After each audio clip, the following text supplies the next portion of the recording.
Los defensores del pueblo, hasta los defensores del pueblo, que no son tampoco unos revolucionarios audaces, bueno, están muy preocupados. El tema de las urgencias, y en las últimas horas han manifestado su preocupación. Es más, Beatriz Zamorano están diciendo, el deterioro en las urgencias en este país están provocando más muertos. Oye, y lo dicen los defensores del pueblo. Deterioro, mala gestión, esto provoca el aumento de la mortalidad. Antonio, lo dicen en un informe sobre el estado de los servicios de urgencias en el Sistema Nacional de Salud. Dicen que faltan profesionales, que no son suficientes en el servicio de urgencias y que esto está provocando dificultades como, por ejemplo, lo que decíamos, saturación. Dicen que además no está garantizado, que esta falta de profesionales hace que no esté garantizada la asistencia a las personas ni a todas horas, ni en todas las franjas horarias, ni tampoco cada día de la semana. Esto a diario lo sufren muchísimas personas en nuestro país y precisamente esta mañana escuchábamos el relato desgarrador de una oyente en la cadena SER. Antonio, la escuchamos. Tuvo mi madre un síncope y estaba medio muerta. Llamé al servicio de urgencias del 112 y me dijeron que no podía acudir al domicilio porque tenía muchos avisos y no podía atender. Cuando hablé con el médico de cabecera de mi madre, me dijo que ella no podía venir, que tenía que ser en el 112. En el 112 volví a llamar y me volvieron a decir que no podían venir. Es una impotencia horrorosa. Esteban. Bueno, a mí lo que me parece espeluznante... Este testimonio de la cadena SER también es tremendo. Porque este tipo de cosas, hombre, como la madre de este chico, o sea, mal está que ocurran y que la administración pues recorte y le quite el fisioterapeuta, pero que después de que revele la historia del mundo, nadie del gobierno valenciano se haya puesto en contacto con esta familia para pedirles disculpas y decirles, oiga, les restituimos de manera inmediata el fisioterapeuta.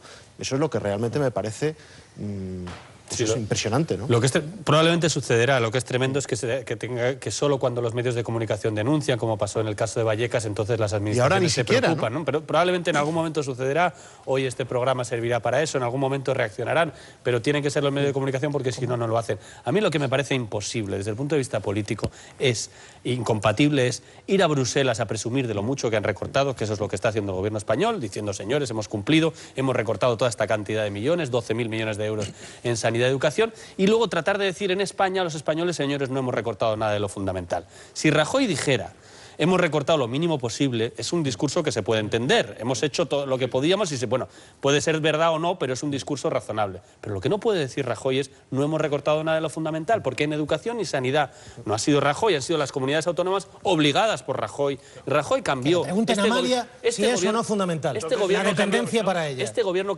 cambió, por ejemplo, en el tema de la educación, el número de alumnos por clase, que hizo que se despidieran a un montón de trabajadores interinos, no se despidieran, no, se dejaran de contratar, y la sanidad hicieron cambios que hicieron que se dejaran de contratar, que es lo que está denunciando los defensores del pueblo, miles y miles de interinos. Y cuando se usa la palabra interinos, parece que son unos señores. No, es que en la administración hay mucho interino, porque hay muchos cambios, de repente llegan temporadas, tal. En la sanidad, de repente necesitas a más gente, y esa que antes contrataban, ahora no la contratan. Yo creo que todo el rato, en el fondo, estamos hablando de lo mismo. Sea Bárcenas, sea la ley de dependencia, sea lo que sea. Hay como una incongruencia entre aquello que sabemos que puede haber sucedido. Por ejemplo, yo no tengo una vocación extrema en poner contra las cuerdas a ningún presidente del gobierno, pero la mendacidad, es decir, la tendencia a la mentira es una cosa que es como un atentado a la decencia de sus votantes, sobre todo, de sus votantes. Es decir, si estamos en esta situación, si la sanidad está entrando en una situación muy conflictiva, donde yo insisto ahora ya, yo creo que esto se puede decir. El índice de mortalidad ha aumentado, no sé en qué grado, porque es que hay menos personal sanitario en los hospitales y hay quirófanos cerrados, y esto es así. Entonces, el problema de que haya conflictos en la sociedad, el más grave es negarlos. Eso es lo que genera una sensación, insisto, de insulto a la inteligencia.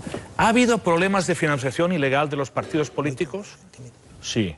¿Lo sabemos? Sí. Además, puede que haya habido algún sobre que ha ido por ahí o por allá. ¿Lo sabemos? Así parece que lo dice la Fiscalía.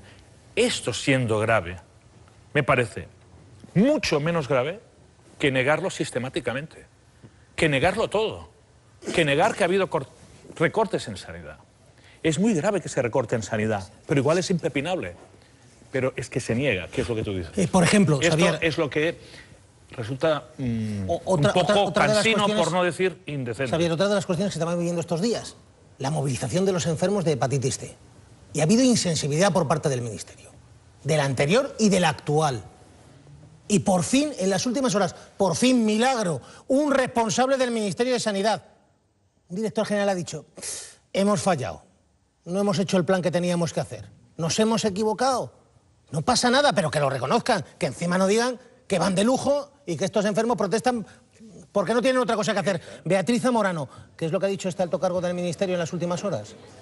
Pues que quizás han actuado tarde desde el Ministerio, lo ha dicho su propio director de la cartera de servicios, Agustín Rivero. Dice que el Ministerio ha podido actuar tarde en los enfermos de hepatitis C porque desde hace un año ya se conocía que los fármacos iban a llegar al mercado y también se podía hacer una idea de cuánto iba a costar porque en Estados Unidos ya se había fijado un precio. Esto lo ha dicho durante un coloquio de la Fundación para la Investigación de la Salud. Escuchamos, como decimos, a Agustín Rivero. Que posiblemente hemos sido un poquito atrasados en el tema. Es posible. El único país en Europa que tiene un plan estratégico en este sentido es Francia. Bueno, pues los enfermos de hepatitis C y sus familias que se encierren, que se movilizan, llevan casi 40 días, más de 40 días. Guiomar Roland, ¿cuánto llevan? No sé cómo han reaccionado cuando por fin escuchan a alguien del Ministerio y dice, a lo mejor vamos un poquito tarde. No, un poquito no, seguro, y mucho. Llevan más de 40 días, 41 días exactamente hoy aquí encerrados y están empezando a notar el cansancio. No hay que olvidar que esta gente, Antonio, está durmiendo aquí todas las noches y están enfermos. Ellos siguen esperando esos medicamentos, así que os podéis imaginar cómo han sentado las palabras de hoy. Estamos con Mario Cortés, que es el presidente de la plataforma. Mario, tú las has escuchado, las estabas escuchando ahora, no sé si te han sorprendido. Bueno, realmente me ha sorprendido que reconozcan que se han equivocado. Ya lo reconoció el director general de Farmacia cuando nos reunimos en la Consejería de Sanidad y yo estoy esperando que lo reconozca tanto Alfonso Alonso como Rajoy, que han ido muy tarde, que están actuando muy mal y que ya es hora de que pongan las medidas necesarias para solucionar este problema. Mario, ¿y algún tipo de llamada desde el Ministerio, algún tipo de contacto para decir, veniros aquí, os vamos a explicar lo que estamos haciendo? A día de hoy no tenemos ningún tipo de llamada, ningún tipo de contacto, seguimos exactamente igual y bueno, nosotros vamos a seguir con la movilización y demás porque entendemos que es lo único que nos han dejado.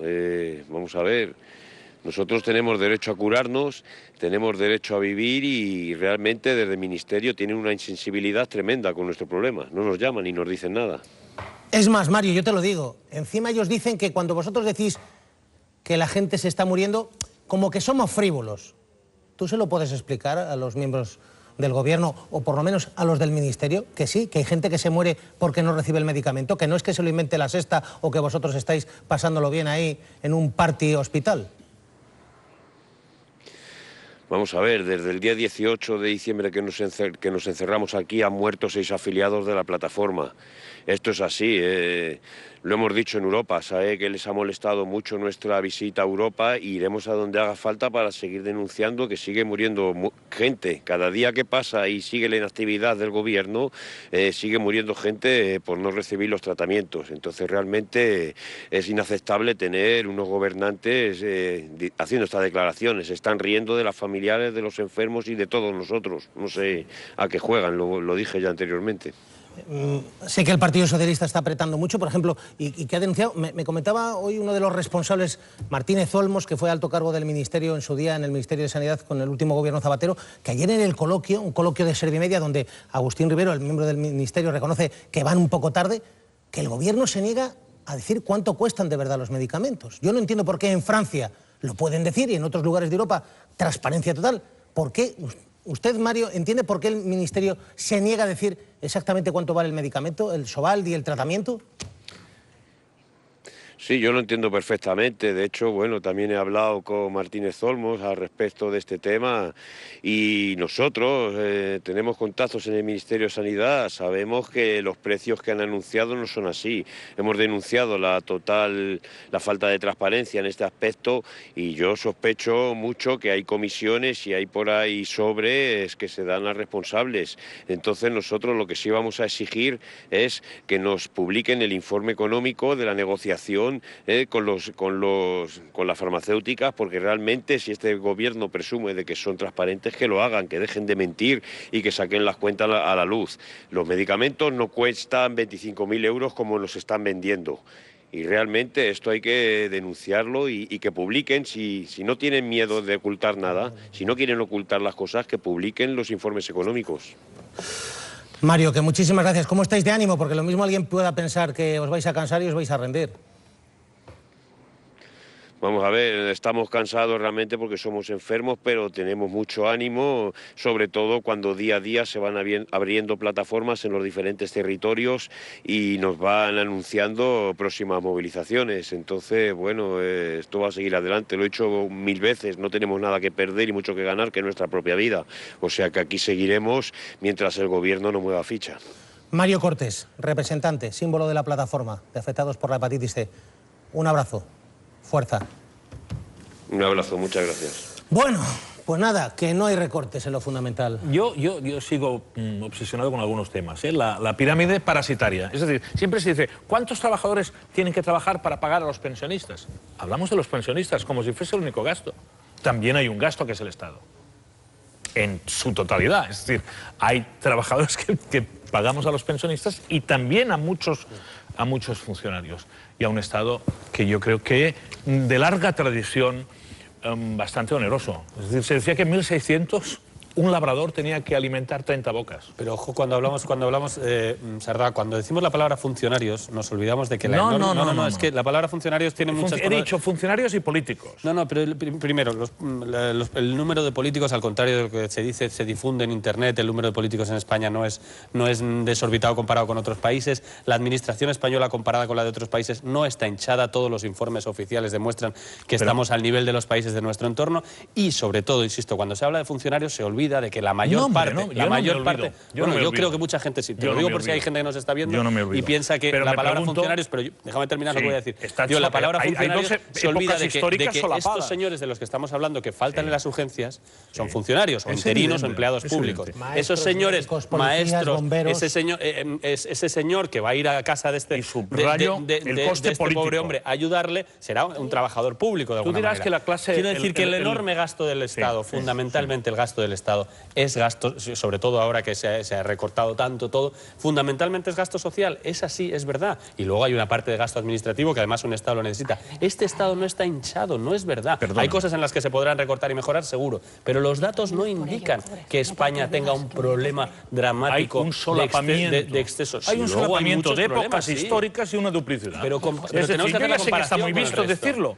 Pero ¿tú crees que las diputaciones claro, por eso, en el actual estado de las autonomías tienen algún sentido? Yo no seré yo quien defienda las diputaciones, pero cuando hablamos de Estado... los consejos comarcales tienen algún sentido, que las delegaciones ahí vamos a estar de acuerdo. del gobierno... Es decir, ahí vamos a estar de acuerdo. De hecho, hay muchas propuestas para acabarla con las diputaciones, pero el presidente no ha querido. Yo creo que podríamos hacer este Estado con muchos menos políticos. Ese es mi criterio. Con muchos menos políticos. Y sobre todo, con que no hubiese dos épocas históricas solapadas. Sí, pero que no le contemos a la gente. Pero lo que quiero decir es no le contemos al gobierno civil. Yo estoy de acuerdo contigo. La diputación era cuando no había comunidad autónoma. Sardá, que sí, pero no le digamos a la gente que ese señor... Yo digo, no lo sé si lo vas a decir, pero digo por si acaso, porque hay un mensaje que se traslada mucho por ahí. No le digamos a la gente que no se puede atender a ese señor, a ese chaval que tiene esos problemas en Valencia, que no se puede atender porque hay muchos políticos, porque no es la verdad. Cuando analizamos los datos de verdad de la administración, de la estructura española... A veces da la sensación como que hay... Vamos a llevar tu razonamiento a otro terreno. No, es muy breve. ¿Tú consideras que la actual estructura del Estado que tenemos, de las estructuras políticas que tenemos y funcionariales, es perfecto. No, he dicho que, pero si me has escuchado, yo he dicho que se puede mejorar. Matizar. Yo he dicho que se puede mejorar, digo que no es el problema fundamental del Estado. Tenemos que aumentar los ingresos, ese es el problema. Yo creo que hay veces que uno se cabrea y dice, a mucha gente mantenemos no productiva en nuestro país. Bueno, abrimos otro día el debate, de verdad que es que estamos muy conscientes de lo que está pasando en Europa, en Grecia.